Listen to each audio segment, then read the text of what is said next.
BBC বাংলার সান্ধ্য অধিবেশন প্রবাহতে আপনাদের স্বাগত। আজ আপনাদের সাথে লন্ডন স্টুডিও থেকে আছি মানসী বড়ুয়া।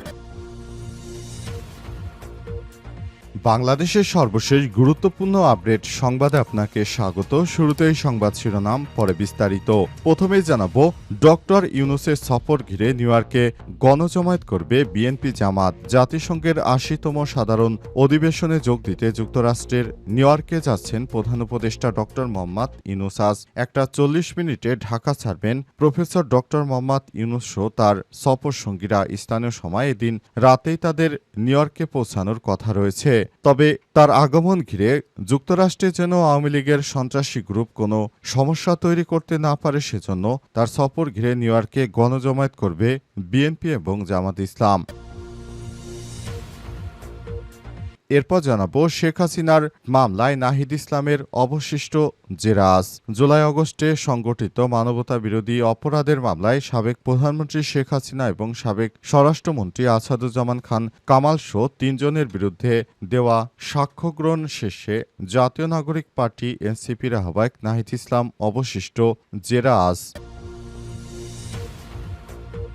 এদিকে ডাকসু-জাকসুর প্রভাব জাতীয় নির্বাচনেও পড়বে বলছে জামাতের আমির। আল্লাহর খাস রহমতে ডাকসু ও জাকসু নির্বাচনে ইসলামী ছাত্র শিবির বিজয় লাভ করবে। এ বিজয়ে অনেকেরই অভিভূত হয়েছেন। এই নির্বাচনের প্রভাব আগামী জাতীয় নির্বাচনেও পড়বে ইনশাআল্লাহ বলে মন্তব্য করেছেন বাংলাদেশ জামাত ইসলামের আমির ডাক্তার শফিকুর রহমান।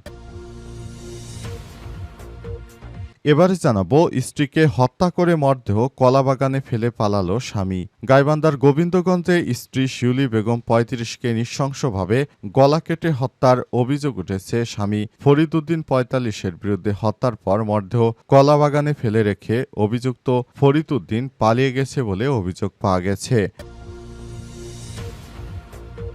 এবং সর্বশেষ জানাবো, গাজায় ইসরায়েলি হামলায় নিহত ৯১। গাজায় ইসরায়েলি বাহিনীর হামলায় একদিনে ৯১ জন ফিলিস্তিনি নিহত হয়েছেন। গাজা সিটির আবাসিক ভবন, স্কুলগুলোতে, আশ্রয়কেন্দ্রে বাস্তুচ্যুতদের তাঁবুতে অবিরাম হামলা চালিয়ে যাচ্ছে দখলদার বাহিনী। খবর আল জাজিরার। প্রিয় দর্শক, এতক্ষণ শুনছিলেন সংবাদ শিরোনাম, এবারে বিস্তারিত। তবে তার আগে বন্ধুরা, অনুরোধ থাকবে এই সংবাদটিতে একটি লাইক দিন। এই চ্যানেলে আপনি নতুন হয়ে থাকলে আমাদের সংবাদটি দেখতে দেখতে চ্যানেলটি সাবস্ক্রাইব করে রাখুন। কমেন্ট করে বন্ধুরা আপনার মূল্যবান মতামত জানিয়ে দিন আপনি বিশ্বের কোন দেশ থেকে বা বাংলাদেশের কোন স্থান থেকে আমাদের সংবাদটি দেখছেন এবং শুনছেন। আর বন্ধুরা, এই সংবাদটি আপনার সোশ্যাল মিডিয়া ফেসবুকে শেয়ার করে বন্ধুদেরও দেখার সুযোগ করে দিন। গাজা যুদ্ধে আপনি যদি নিরীহ ফিলিস্তিনিদের ভালোবেসে থাকেন, কমেন্টে ইয়েস লিখে বিশ্ববাসীকে জানিয়ে দিন। এবারে বিস্তারিত। ডক্টর ইউনূসের সফর ঘিরে নিউ ইয়র্কে গণজমায়েত করবে বিএনপি এবং জামাত। জাতিসংঘের ৮০তম সাধারণ অধিবেশনে যোগ দিতে যুক্তরাষ্ট্রের নিউ ইয়র্কে যাচ্ছেন প্রধান উপদেষ্টা ডক্টর মোহাম্মদ ইউনূস। আজ ১:৪০ মিনিটে ঢাকা ছাড়বেন ডক্টর মোহাম্মদ ইউনূস সহ তার সফর সঙ্গীরা। স্থানীয় সময় এদিন রাতেই তার নিউ ইয়র্কে পৌঁছানোর কথা রয়েছে। প্রধান উপদেষ্টাকে স্বাগত জানাবেন এবং যে কোনো ধরনের অপ্রীতিকর ঘটনা এড়াতে যুক্তরাষ্ট্র বিএনপি ও জামাতের নেতাকর্মীরা বিমানবন্দরে, হোটেল এবং জাতিসংঘ সদর দপ্তরের সামনে গণজমায়েতের ঘোষণা দিয়েছে। এদিকে প্রধান উপদেষ্টার সফরকে কেন্দ্র করে নিরাপত্তা জোরদারের জন্য New York police, mayor office ও ফরেন সার্ভিসের কাছে বাড়তি সহায়তা চেয়ে চিঠি দিয়েছে বাংলাদেশের কনসুলেট জেনারেল অফিস। নিউ ইয়র্কে বাংলাদেশের কনসাল জেনারেল মোহাম্মদ মোজাম্মেল হক কালবেলাকে বলেছেন, প্রধান উপদেষ্টার সফরকে কেন্দ্র করে কোনো ধরনের অপ্রীতিকর ঘটনা যেন আওয়ামী লীগ করতে না পারে, সেজন্য সর্বদা প্রস্তুত রয়েছে প্রশাসনের কর্মকর্তারা। এছাড়াও নিউ ইয়র্কের পুলিশ আমাদের প্রতিশ্রুতি দিয়েছেন অন্তর্বর্তীকালীন সরকারকে তারা সব রকমের প্রোটেকশন দিয়ে তারপর সেখানে যথাযথ ব্যবস্থা গ্রহণ করে তাকে সব রকমের সহায়তা ঘোষণা দিয়েছে। অন্তর্বর্তীকালীন সরকারের প্রধান উপদেষ্টা দায়িত্ব গ্রহণের পর বিশেষ করে বিদেশে বিভিন্ন জায়গায় আওয়ামী লীগের নেতাকর্মীরা উপদেষ্টা পরিষদের উপর নানা রকমের হামলা ও নির্যাতনের চেষ্টা করেছে। এর আগে যুক্তরাষ্ট্রে উপদেষ্টার উপর ডিম ছুড়ে এবং তার উপর হামলার চেষ্টা চালিয়েছিল আওয়ামী লীগের কিছু সন্ত্রাসী গ্রুপ। এ কারণে এবার বিএনপি ও জামাতের নেতৃত্ববৃন্দরা তারা যুক্তরাষ্ট্রে গণজমায়েত করবে, যাতে করে কোনো আওয়ামী লীগের নেতাকর্মী সেখানে আসতে না পারে। শেখ হাসিনার মামলায় নাহিদ ইসলামের অবশিষ্ট জেরা আজ।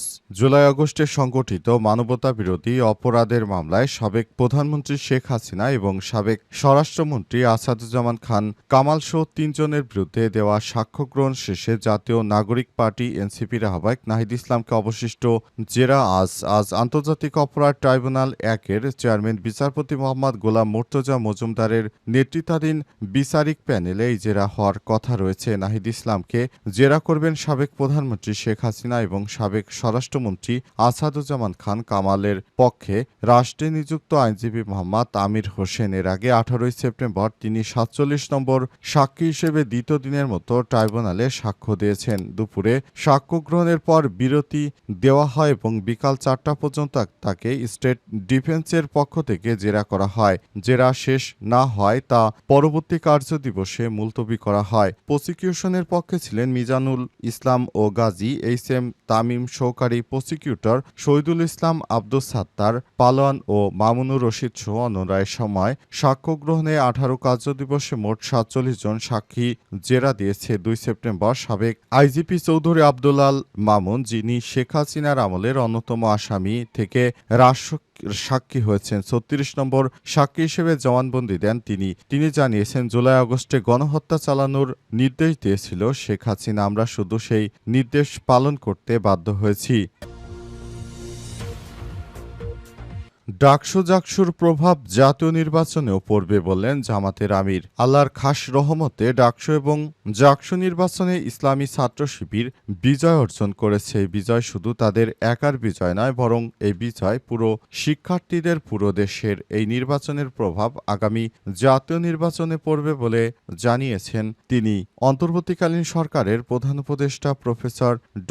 মোহাম্মদ ইউনূসের সরকার নির্বাচনগুলো সুষ্ঠু উপহার দিতে পেরেছেন। জন্য তিনি আল্লাহর প্রতি শুকরিয়া আদায় করেছেন এবং আল্লাহর খাস রহমত পেয়ে আল্লাহর প্রতি শুকরিয়া জ্ঞাপন করেছেন জামাত ইসলামের এই নেতা। তিনি বলেছেন, আমরা এমনভাবে একটি স্বৈরাচারী কায়দার মধ্যে বিগত সময় ফেঁসে গিয়েছিলাম, আমরা মনে করেছি সেখান থেকে আমরা হয়তো কখনোই আর বের হতে পারবো কিনা, কিন্তু আল্লাহ পাকের অশেষ রহমতে আমরা সেখান থেকে বের হয়ে এসেছি।